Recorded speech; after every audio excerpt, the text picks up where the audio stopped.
Sore itu, langit di atas pasar Pondok Labu berwarna abu-abu kejinggaan. Awan gelap menggantung berat, seolah menahan gerimis yang sewaktu-waktu bisa jatuh. Lorong pasar yang sempit, becek, dan berbau anyir campuran ikan asin, keringat, dan sampah yang menumpuk di pojok-pojok kios, menjadi saksi bisu dari hiruk-pikuk kehidupan pasar rakyat. Suara pedagang yang menawarkan dagangan bersaing dengan teriakan tukang becak dan bunyi kendaraan yang lalu lalang di luar pasar. Namun, di satu sudut lorong yang remang, sebuah pemandangan ganjil tengah terjadi. Seorang pemuda dengan wajah lusuh dan kotor, bajunya biru penuh sobekan, Saiful, mendorong sebuah gerobak kayu sederhana yang sudah kusam dimakan usia. Tulisan di sisi gerobaknya, meski cat putihnya sudah mulai pudar, masih bisa terbaca, sate seribuan. Aroma sate yang seharusnya mengundang selera justru bercampur dengan bau sampah, membuat kontras yang menyedihkan. Langkah Saiful berat, bukan hanya karena roda gerobaknya yang sering nyangkut di genangan air, tetapi juga karena hatinya yang murung. Tatapan matanya kosong, seolah ada beban besar yang ia pendam. Namun, kesunyian batinnya tak bertahan lama. Tiba-tiba terdengar suara tawa keras, kasar, penuh ejekan dari ujung lorong. Sekelompok lelaki bertubuh besar, wajah penuh tato, dengan gaya macam-macam, ada yang gondrong, ada yang botak, ada yang berjenggot panjang, ada pula yang berkumis lebat. Mereka adalah preman-preman pasar Pondok Labu, penguasa kotor lorong itu, yang biasa memalak para pedagang kecil. Tubuh mereka berotot namun kotor, sebagian tak berbaju, dada penuh tato tengkorak dan tulisan asing. Ada yang memakai rantai besar di leher, ada pula yang mengenakan bandana lusuh di kepala. Dari sorot mata mereka, jelas terlihat kesenangan saat melihat mangsa baru yang bisa mereka rendahkan. "Heh, tukang sate seribuan!" teriak salah satu preman botak yang tubuhnya dipenuhi tato naga melingkar di dada. "Mana jatah mingguannya? Jangan sok-sokan loh, kalau dagang di sini mesti setor." Saiful hanya menunduk. Tangannya gemetar memegang gerobak. Ia tahu, sudah beberapa kali ia menolak untuk membayar. Dagangannya pas-pasan, penghasilannya hanya cukup untuk makan sehari-hari. Ia bukan pedagang besar, hanya penjual sate keliling yang sering tak laku. Tapi para preman ini tak peduli. Mereka ingin jatah, meski sekecil apapun. Salah satu preman lain, berbadan gemuk dengan perut buncit dan rantai besar menggantung di leher, maju sambil membawa ember bekas. Dengan tawa mengejek, ia menyiramkan air kotor dari dalam ember itu tepat ke tubuh Saiful dan gerobaknya. Biur, air kotor itu bercampur sisa sayur, darah ayam dari tempat potong, dan lumpur pasar. Bajunya yang sudah lusuh makin compang camping, wajahnya makin kotor. Sate-sate di gerobak pun basah kuyup, arang di tungku kecilnya mati seketika. Tawa meledak dari mulut para preman. Suara mereka menggema, kasar dan penuh penghinaan. "Wah kakak, lihat tuh. Jual sate apa jual comberan sekarang?" Hahaha. Saiful tetap diam. Air menetes dari rambutnya, matanya menatap tanah. Namun, di balik wajah murung itu, ada sesuatu yang mereka tidak tahu. Sesuatu yang sudah lama ia pendam, sebuah warisan ilmu hitam turun-temurun dari almarhum kakeknya, ilmu sate gagak ireng, ilmu hitam yang mampu membuat musuh tumbang tanpa tersentuh, hanya dengan pancaran tenaga dalam yang berbalut kutukan. Preman-preman itu terus menertawakan Saiful, belum sadar bahwa mereka sedang menertawakan ajal mereka sendiri. Suasana lorong pasar Pondok Labu mendadak terasa lain. Walau matahari belum sepenuhnya tenggelam, mendung yang menggantung di langit seperti menambah nuansa muram. Orang-orang yang tadi berlalu lalang di sekitar pasar mulai menjauh, diam-diam menyaksikan dari kejauhan. Mereka tahu, jika sekelompok preman itu sudah bergerombol, maka pasti ada kejadian buruk. Tapi mereka juga tahu, pemuda penjual sate itu bukan orang biasa. Desas-desus sudah lama beredar, namun tak ada yang berani mengungkapkannya. Saiful berdiri diam, tubuhnya masih basah kuyup, baju biru lusuhnya melekat di badan. Sate-sate di gerobaknya hancur berantakan. Tetapi wajahnya tak lagi murung. Perlahan, tatapan matanya berubah, dari kosong menjadi tajam. Sorot matanya bagaikan bara yang tersulut api. Seorang preman gondrong berbandana merah maju, menepuk-nepuk dada Saiful dengan keras. "Heh, kalau gak mau bayar, lo mau apaan hah? Beraninya dagang di wilayah kita, dasar tukang sate miskin." Saiful menoleh perlahan. Tatapannya lurus, menusuk mata si preman gondrong. Sekejap, wajah preman itu berubah. Senyumnya hilang, matanya memerah, tubuhnya bergetar seperti merinding hebat. "Apaan ini, kok gue dingin? Anjir," bisiknya pelan, keringat dingin menetes di pelipis. Tawa para preman lain mendadak kaku. Mereka tak sadar, di sekitar Saiful kini muncul hawa aneh. Udara lorong pasar jadi berat, pengap, seolah oksigen tersedot abis.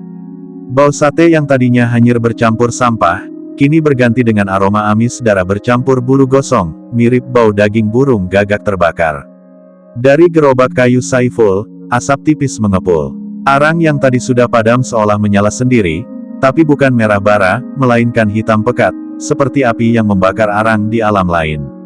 Asap hitam itu melingkar-lingkar, berubah wujud menjadi bayangan sayap gagak yang mengepak di udara. "Apa-apaan itu?" teriak preman botak yang bertato naga, wajahnya mendadak pucat. Saiful menunduk, kedua tangannya meremas gagang kipas sate dari bambu yang patah. Bibirnya bergerak pelan, melafalkan mantra yang nyaris tak terdengar, tapi suaranya berat, serak, seakan keluar dari kerongkongan ribuan burung gagak. Sate, gagak, ireng. Lorong pasar mendadak sunyi. Angin berhenti berhembus, suara pedagang hilang, bahkan langkah orang-orang yang menonton dari kejauhan pun tak terdengar. Hanya ada suara, kraak-kraak, samar, seperti ribuan gagak hitam berteriak dari atas atap pasar. Preman-preman itu mulai panik. Si gemuk berperut buncit mundur beberapa langkah, rantai di lehernya bergetar. "Woi, jangan-jangan benar kata orang-orang, tukang sate ini, dia punya ilmu hitam." Tiba-tiba, satu preman kurus berambut cepak mencoba nekat. Ia berlari ke arah Saiful, mengayunkan tangan hendak menonjok wajahnya. Namun, bahkan sebelum tinjunya menyentuh kulit Saiful, tubuhnya terhenti di udara. Matanya melotot, mulutnya menganga, lalu, buk, tubuhnya terhempas sendiri, terpental ke dinding kios, menghantam tumpukan keranjang sayur. Darah segar muncrat dari mulutnya, sementara matanya terbeliak ke atas. Ia tumbang, tanpa pernah disentuh. Sekejap, wajah para preman lain berubah ngeri. Rasa percaya diri mereka runtuh, berganti ketakutan yang menusuk tulang. Mereka baru sadar, pemuda lusuh dengan gerobak reyot ini bukan sekadar penjual sate miskin. Ia adalah penjaga ilmu warisan gelap, pemilik sate gagak ireng, yang kekuatannya mampu melumpuhkan siapa saja tanpa perlu menggerakkan tangannya. Dan saat itu juga, hawa kematian semakin kental terasa di lorong pasar Pondok Labu. Lorong pasar Pondok Labu yang sempit dan becek kini berubah menjadi panggung kematian yang mencekam. Para pedagang yang tadi diam-diam mengintip dari balik kios kini menutup mulut, sebagian gemetar, sebagian lainnya bergidik seraya membatin, akhirnya, waktunya mereka dapat balasan. Saiful berdiri tegak di samping gerobak kayunya yang kini dipenuhi aura aneh. Asap hitam pekat masih mengepul dari tungku, melilit di udara, sesekali berubah menjadi bayangan gagak hitam yang mengepakkan sayapnya. Sorot mata Saiful tajam, dingin, tak berperasaan. Preman-preman itu mulai kehilangan kendali. "Woi, jangan bengong. Hajar aja rame-rame," teriak si botak bertato naga, suaranya terdengar gemetar meski ia berusaha keras terdengar garang. 3 preman sekaligus maju. Yang pertama, gondrong dengan bandana merah, mengayunkan rantai besi yang diikat di tangannya. Yang kedua, berperut buncit, berusaha menendang gerobak sate. Yang ketiga, berbadan kurus, memegang pisau belati berkarat. Mereka berlari hampir bersamaan, dengan teriakan yang dibuat-buat agar terdengar berani. Namun sesaat sebelum mereka mencapai tubuh Saiful, sesuatu yang tak kasat mata menghantam mereka. "KRRAAAKKK." Suara teriakan gagak menggema, tapi bukan dari luar. Suara itu muncul di dalam kepala mereka sendiri. Seketika, wajah mereka pucat pasi. Rantai yang tadi hendak diayunkan si gondrong terlepas dari tangannya, matanya mendelik ke atas, lalu tubuhnya jatuh kaku ke tanah, mulutnya berbusa. Preman buncit yang hendak menendang gerobak justru terhuyung, tangannya gemetar hebat. Dari telinganya menetes darah segar, lalu ia jatuh tersungkur sambil menjerit seperti kesakitan ditusuk dari dalam tubuh. Tak ada luka, tak ada yang menyentuh, namun ia meraung seperti sekarat. Si kurus yang memegang belati mencoba menancapkannya ke dada Saiful, tapi tangannya berhenti di udara, kaku seperti batu. Belati itu terjatuh, tubuhnya gemetar, dan ia jatuh berlutut. Seketika darah keluar dari hidungnya, dan ia ambruk, tak sadarkan diri. Astaga, apa-apaan ini? Jerit salah satu preman yang masih di belakang, tubuhnya mundur ketakutan. Namun Saiful tak bergerak sedikitpun. Tangannya hanya memegang kipas bambu patah, sementara matanya terus menatap lurus. Setiap tatapan itu, seperti panah gaib yang menembus jantung para preman. Satu lagi, seorang preman jangkung bertato tengkorak di leher, mencoba kabur. Ia lari terbirit-birit ke arah ujung lorong. Tetapi baru beberapa langkah, bayangan hitam berbentuk sayap gagak melintas cepat di atas kepalanya. Sekejap, ia menjerit, jangan ikutin gue. Ark, tubuhnya mendadak kejang, lalu jatuh menghantam tanah keras. Dari mulutnya keluar suara, krak, menyerupai gagak, sebelum akhirnya ia terdiam selamanya. Kini hanya tersisa beberapa preman yang masih berdiri. Wajah mereka pucat, tubuh gemetar. Mereka menatap Saiful seperti melihat setan. Dia bukan manusia, gumam si botak bertato naga, suaranya parau, penuh ketakutan. Saiful melangkah maju satu langkah. Langkahnya berat, tapi setiap tapaknya membuat udara di lorong pasar semakin dingin. Asap hitam dari tungkunya mengepul makin pekat, dan dari dalam asap itu terdengar jelas sayap gagak mengepak, ribuan jumlahnya. Kalian menertawakan sateku, menertawakan hidupku, suara Saiful berat, serak, namun terdengar di setiap telinga. Sekarang, giliran aku yang menertawakan kematian kalian. Hening. Preman-preman yang tersisa saling pandang, sebagian ingin lari, sebagian masih bimbang. Namun satu hal pasti, tak ada seorang pun dari mereka yang akan keluar dari lorong itu dengan selamat. Lorong pasar Pondok Labu kini sunyi mencekam. Dari belasan preman yang tadi tertawa dan menghina, sebagian besar sudah bergelimpangan di tanah, ada yang kejang, ada yang tak sadarkan diri, bahkan ada yang tubuhnya kaku seperti mayat. Bau amis darah bercampur bau sate hangus dan aroma bulu gagak terbakar menyesakkan udara. Orang-orang pasar yang menyaksikan dari kejauhan berani mengintip sedikit, tapi tak ada yang berani bersuara. Semua membatin dalam hati, inikah ilmu hitam yang katanya diwariskan dari kakeknya Saiful. Ilmu, sate gagak ireng, yang bisa merenggut nyawa tanpa menyentuh. Namun, belum semuanya berakhir. Dari balik kerumunan preman yang tersisa, melangkah seorang lelaki tinggi besar, berotot, penuh tato dari leher hingga pergelangan tangan. Rambutnya cepak, wajahnya penuh luka bekas bacokan lama, dan di lehernya menggantung kalung rantai besi yang tebal. Dialah Bang Doro, pemimpin preman pasar Pondok Labu. Tatapannya tajam, suaranya berat bagai guntur yang meledak di lorong sempit itu. Cukup, kalian semua memalukan. Ditakuti orang sekampung, malah tumbang sama tukang sate kotor begini. Para preman yang masih hidup langsung menunduk, wajah mereka pucat. Mereka tahu, Bang Doro bukan preman sembarangan. Ia adalah raja kecil di pasar Pondok Labu, kebal bacok, kebal tusuk, dan terkenal pernah mengalahkan banyak musuh dengan tangan kosong. Bang Doro melangkah mendekat, sepatu botnya menghentak lantai lorong penuh lumpur. Wajahnya mendekat pada Saiful, yang tetap berdiri dengan baju biru lusuh basah kuyup. Asap hitam masih mengepul dari gerobaknya, sesekali membentuk sayap gagak. Heh, Saiful, gue tahu lo, tukang sate miskin yang dulu sering dipalak sama anak-anak gue. Ternyata lo berani macam-macam sekarang. Lo kira ilmu hitam lo bisa lawan gue? Saiful menatap lurus, matanya hitam pekat seperti tak lagi berisi jiwa manusia. Bang Doro, aku sudah terlalu lama diam. Hidupku kalian injak-injak, satenya kalian hancurkan, harga diriku kalian buang ke comberan. Hari ini, saatnya semua jatah kalian aku cabut sekaligus. Bang Doro menyeringai, mulutmu besar sekali, anak muda. Gue kasih tahu lo, gue udah kebal segala macam ilmu santet, teluh, tenung. Lo cuma bisa nakutin anak buah gue. Lawan gue, hahaha, lo akan gue patahin tulangnya satu-satu. Tanpa banyak bicara, Bang Doro melompat maju. Tinju besarnya melayang, mengincar wajah Saiful. Tinju itu keras, angin pukulannya saja membuat debu pasar beterbangan. Orang-orang yang menonton menahan napas, yakin kepala Saiful akan pecah seketika. Namun, pukulan itu tak pernah menyentuh. Sesaat sebelum tinjunya mengenai wajah Saiful, tubuh Bang Doro berhenti. Matanya mendelik. Tiba-tiba ia merasa dadanya seperti ditusuk ribuan jarum dari dalam. Nafasnya sesak, tubuhnya berat, dan telinganya dipenuhi suara ribuan gagak berteriak serentak. KRRAAK KRAAK. Bang Doro berusaha menahan, urat lehernya menonjol, wajahnya merah padam.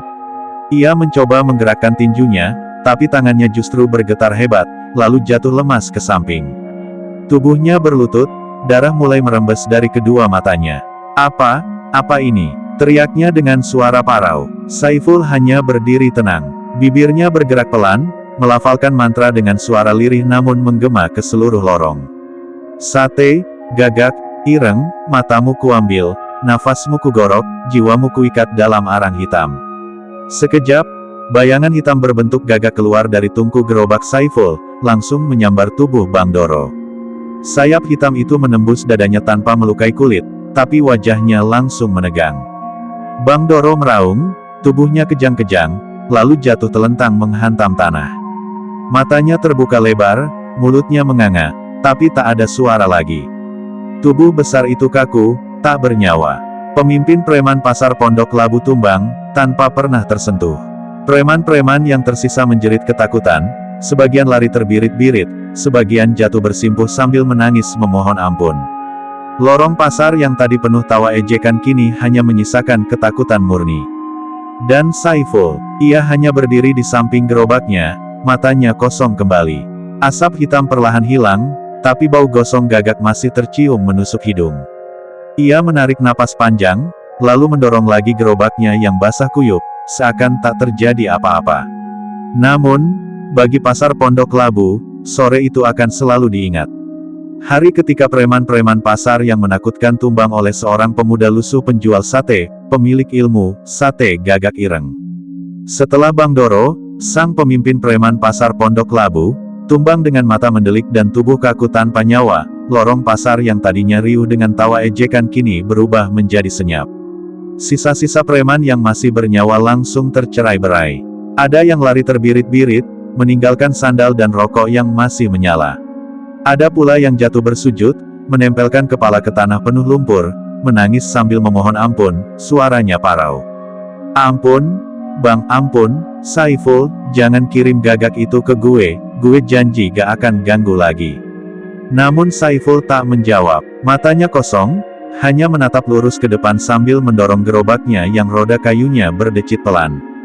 Sate-sate yang basah kuyup tak lagi bisa dijual, arang di tungkunya padam total, hanya menyisakan arang hitam yang dingin. Tapi gerobak itu tetap ia dorong, melewati tubuh-tubuh preman yang terkapar, melewati lorong becek yang kini seolah menjadi jalur arwah yang baru saja dicabut. Orang-orang pasar mulai keluar dari persembunyian. Para pedagang sayur, tukang ikan, penjual buah, hingga ibu-ibu pembeli yang tadi gemetar di balik kios, satu persatu menatap Saiful dengan tatapan campur aduk, kagum, takut, sekaligus hormat. Itu dia, Saiful, tukang sate lusuh itu, dia yang tumbangkan semua preman, bisik seorang bapak penjual kelapa dengan mata terbelalak. Aku dengar dulu kakeknya dukun sakti dari Gunung Kidul, katanya punya ilmu hitam yang bisa manggil arwah gagak, timpal pedagang ikan dengan suara bergetar. Bisik-bisik itu makin cepat menyebar. Dalam hitungan menit, kabar sudah sampai ke telinga banyak orang. Preman pasar Pondok Labu tumbang, tanpa disentuh, oleh tukang sate seribuan bernama Saiful. Dia punya ilmu gaib, sate gagak ireng. Malam itu, berita menyebar ke warung kopi, ke pos ronda, bahkan ke terminal. Cerita berkembang, bercampur ketakutan dan imajinasi. Ada yang bilang Saiful memanggil ribuan gagak hitam untuk mematuk mata musuhnya. Ada yang bilang, ia menancapkan tusukan sate gaib ke jantung lawannya tanpa terlihat. Ada pula yang bersumpah, dari asap tungkunya keluar wajah arwah orang-orang yang pernah mati di pasar itu. Sementara itu, tubuh-tubuh preman yang mati terbujur kaku di lorong pasar diangkat dengan terburu-buru oleh sisa kawan-kawan. Tidak ada yang berani mendekati terlalu lama, sebab setiap kali mayat disentuh, tercium bau anyir bercampur bulu gosong, seolah tubuh mereka hangus dari dalam. Keesokan harinya, pasar Pondok Labu berubah drastis. Tak ada lagi preman yang berani memalak pedagang. Mereka lenyap, entah bersembunyi, entah lari meninggalkan wilayah itu. Para pedagang bisa bernapas lega, Meski di sudut hati mereka tetap ada rasa gentar, karena penguasa baru pasar bukan lagi manusia biasa, melainkan seorang pemuda lusuh penjual sate, pemilik